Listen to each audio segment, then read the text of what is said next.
Well, let's say that you got a deal in a contract and then now you need to assign this deal to your cash buyer.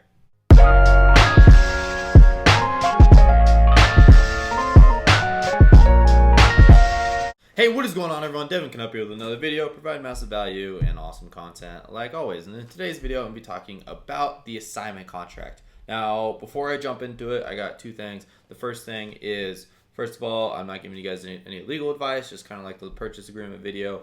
So nor am I portraying to be an attorney or anything like that. So don't take my advice. You should go talk to your local real estate attorney before you implement the strategies that I talk about. Also, the second thing I want to talk about is like, when do you use the assignment contract? And now this part is, I personally, I think I've only used it one time. And this is like mainly because, first of all, you don't really have to use it. And the title company usually does it for me and everything like that. So I really never worry about it. Plus, every buyer that I've ever been hooked up with, it was like through a connection or somebody else that I work very closely with trust. So it was never like dawned on me that I was afraid of the money not coming through. So, and maybe it's just I'm in Idaho, and so it's a little bit more trustworthy of people that you're working with, not like you're working in like LA or something like that, or Detroit. I don't know. But anyways, you use this contract whenever you're assigning it to a cash buyer. Now, this may not be legal in every state. Some states you have to actually double close on it. So basically, you're going to have to fill out two purchase agreements instead of an assignment contract. And basically, you just make it so that way you're purchasing the property and then you're going to sell the property as soon as the deed's been done or whatnot. But it really depends on the state. You just got to really make sure that you get the person's earnest money before anything, before like you move forward, and you basically just say, hey, you're the one that's buying it, just so that way you kind of have their hands tied and they're required to pick up this property either way. In today's video, I'm just going to jump inside of this contract and I'm going to break it down exactly how you're going to fill it out and everything, so that way you can just basically just watch this video when you need to fill out the contract. You don't need this as just like useless information in the back of your head.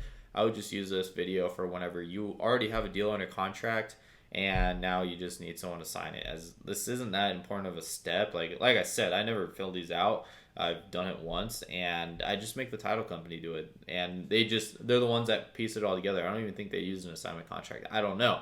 I can't even remember, to be honest, but yeah, it isn't really a necessity. But anyways, let's jump into it. Okay, so here we go. We got the assignment contract. And so, first of all, in consideration of the sum of, and then you're just going to say basically what you're signing this contract for. You don't need to tell them what you're buying the property for. If you are assigning a contract, though, you're not doing a double closing, they will have to be disclosed of what you purchased it for, which is whatever. It's not that big of a deal. But there are people that get a little bit upset when you're making $50,000 on a deal. So I don't 100% recommend this if you are, if you're making more than $10,000, you probably should just do a double closing. But at the end of the day, it's whatever. It's not that big of a deal. But anyways, so, and then the assignment fee, and then the assignor is basically, this is where you put your name or the company name, whatever you sign the purchase agreement with, you're going to put it into the assignor category right here. And then transferring to, and then whoever the person buying it is. Sometimes they may use an LLC or just using their personal name, whatever they want you to put down there. And so whatever the date is, this contract's pretty straightforward, to be honest. You put whatever the day and the month, and then you're going to put down the year. And between...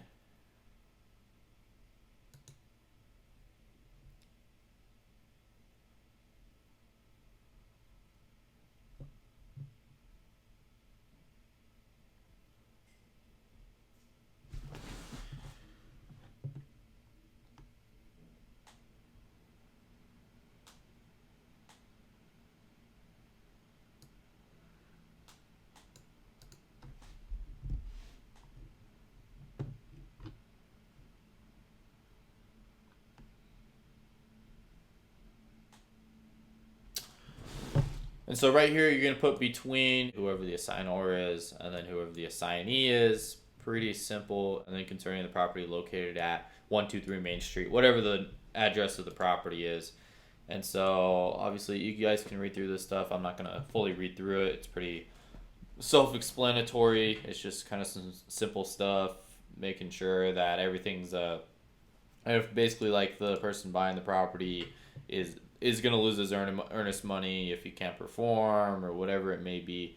And so that way it's just making sure that you're going to get your earnest money if something goes south. And so just make sure that you put down the closing date on here, and I would heavily kind of like communicate this one in between the buyer and the seller. As far as the dates, you would probably want to bring in the buyer after the seller signs and whatnot. You don't really want them there at the same time. So try as much as you can to bring them in at different times, but whatever you can make possible. But as well as like, I don't think it always matters really if they come in a certain order. Like a lot of the times that I've signed deals or whatnot, it's just as long as the title company gets people's signatures, that's really all that matters. And so a signee, basically this is where you put down the earnest money deposit. Pretty simple. I would try to at least make sure that you're getting more earnest money than what you put down as earnest money. And I would say between $2,000 and $4,000 is pretty reasonable for an earnest money for a cash buyer and everything. It's just so that way if they cancel, you have something to some of their skin in the game, because you are in a risk situation as far as like your reputation goes if they can't perform. And what I usually like to do is maybe pass that on to the seller if they have to cancel or whatnot. I just try to make them happy, as you are it's kind of like wasting everybody's time if a buyer has to cancel. And then just put down whatever the title company or closing attorney is right here, and then basically just saying, hey, it's being authorized or whatever, like it's going to be withheld with the title company. And then pretty simple, straightforward assignor, that's you just put your own name right here and you sign it, and then put down the date, and then whoever you're signing it to, you put down the date. This contract is very straightforward and simple, but yeah, that's about it. That's really it as far as the contract goes. One of the most important parts that I really want to emphasize on inside of this video is that you make sure that you are getting an earnest money deposit from the buyer. So that way, in case for any reason whatsoever they try to back out, so that way you have a little bit of their skin in the game, hopefully they'll pick up the property. Or if not, then you have some money to show for you getting this property on a contract. Because if the buyer can't perform, then chances are there goes the deal, and you kind of doing the people that you got the seller a disservice, as you just waste their time.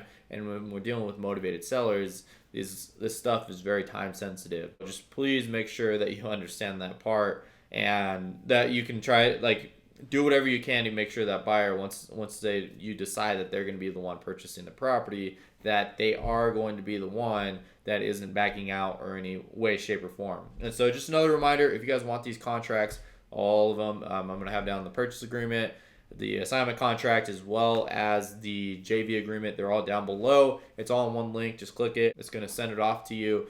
And then from there, you can just fill them out and just fill them out watching these videos. So that way you have everything in front of you to go out there and do deals. Pretty simple. And so anyways, keep watching the next couple of days. I'm going to put out like another video just basically pertaining as the JV contract. And I'm actually about to go on a trip. I'm recording these videos a little bit ahead of time, so that way I can have them and still upload every day. And I really don't want to record any videos this weekend. I just want to take a break from stuff. So if you guys want to see more content like what you just saw, make sure you join the fam, join the gang by hitting the nice looking subscribe button down below. Also, make sure you join the notification gang and hit the little notification bell that pops up once you hit the subscribe button, as I do upload every day. I want to make sure that you guys have the best information possible for your wholesaling game and wholesaling career. So make sure you click that, as well as smash the like button. Highly appreciated. And so anyways, like always, I'm uploading every day. So I will see you all tomorrow. Peace.